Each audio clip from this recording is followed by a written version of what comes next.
employability of the graduates. Do you think there's going to be a problem for those seeking certificates or a diploma? Not at all.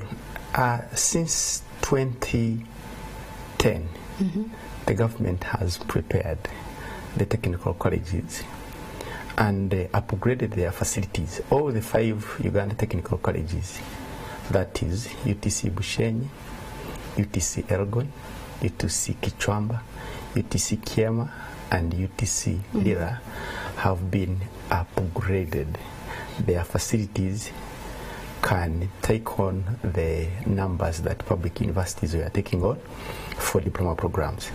For certificate programs, interestingly, the government has upgraded technical institutes and built more. What we are talking about is that we have more space for teaching than the people who are available to be taught. Oh, so what you're saying is that the vocational institutions have more space. That's right. Than the people that are actually taking it on. Exactly. And in addition, for diploma programs, Nakawa Vocational Institute has been upgraded to a tertiary institution to offer diploma programs. So even here in the central region, we now have a center that will take on those who probably would say they would have wanted to remain in Kampala. Like our vocational training institute will handle the numbers. Let's talk about the attitude people have towards vocational institutions. What would you say is the attitude that people have towards the vocational institutions? The attitudes have been changing. In the past, people used to think you had to fail to go to a technical and vocational training institute. But now, increasingly, many people are making them their first choice, especially if what they want at university as their top choice is not achieved. For example, if someone wants to do engineering, if they are not taking for engineering at the university, they are not prepared to go for any other program, so they will come and go through the technical colleges and slowly upgrade. They get a degree and they will go on up to PhDs. Then also at all level, for reasons really, you have people with good grades going to technical institutes to do certificates in engineering. So if you have the admission requirements, you will proceed and do a diploma after a certificate.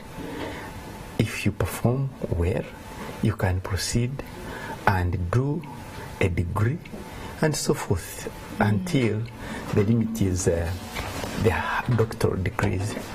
I must emphasize that the path of the vocational training is basically to equip our people with vocational skills. And therefore, at every stage, they go to the field and put their skills into practice before they come. So the person who roofed this building we are in had actually a certificate. From a certain vocational institute. And so those people... But again, I believe you would admit that there is still a bad sort of attitude towards vocational training, isn't it?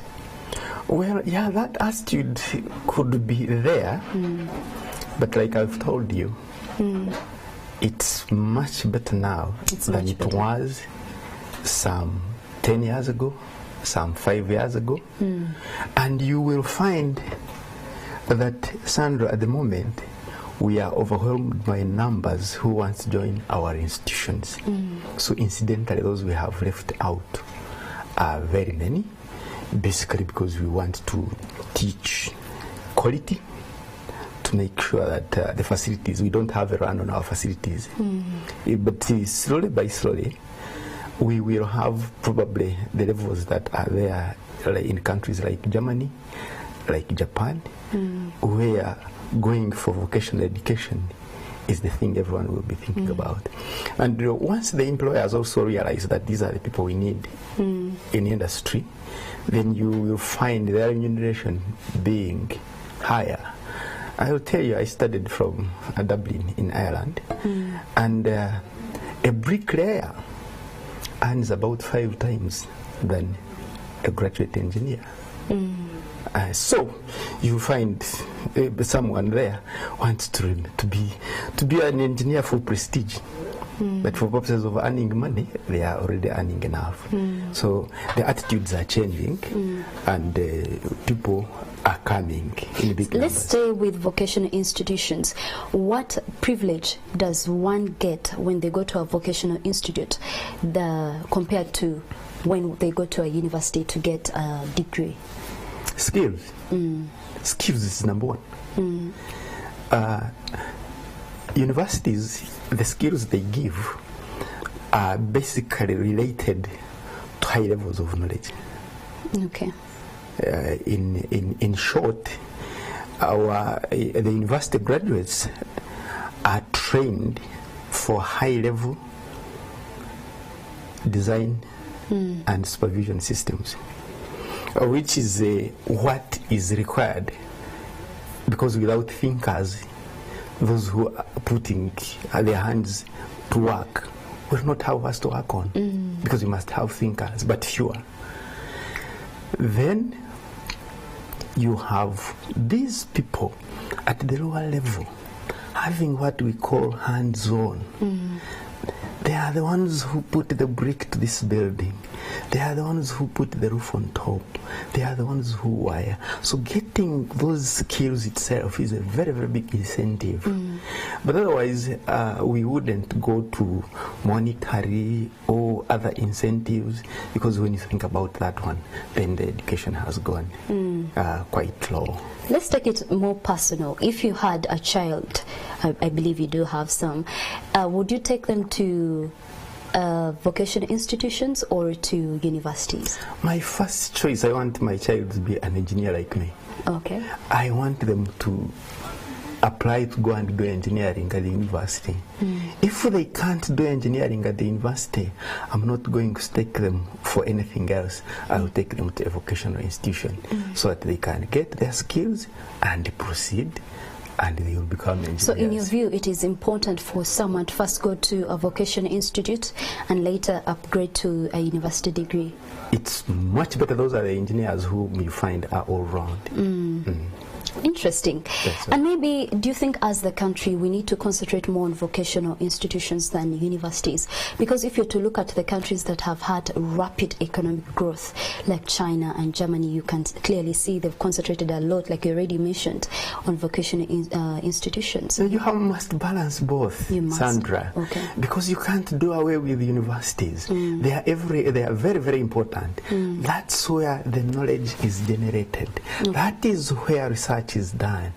Kira EV has been idealized at Makerere University. So you can't do away with the university. It's very, very important. They work hand in hand. In other words, we need to put emphasis on both. And ensure, mark you, we produce fewer engineers at university level, and we produce very, very many skilled technicians and artisans at the lower level. Okay. That's what the pyramid should be.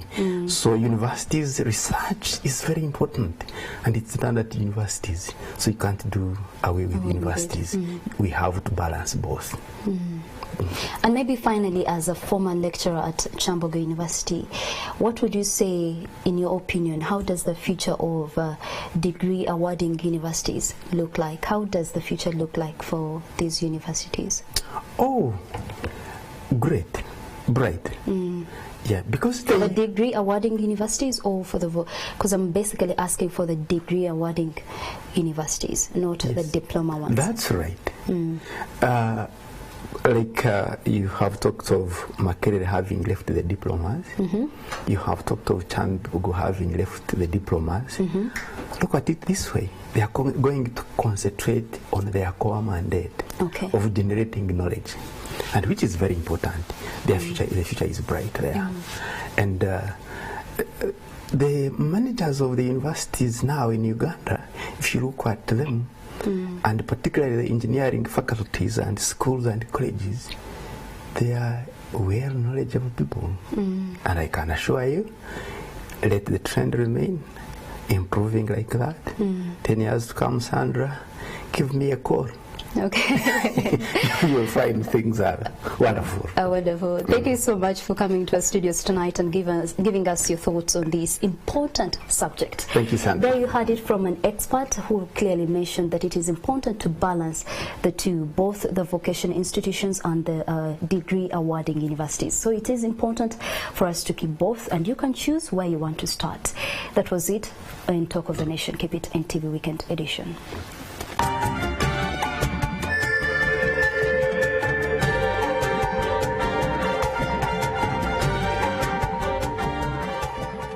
Opinion Poll is brought to you by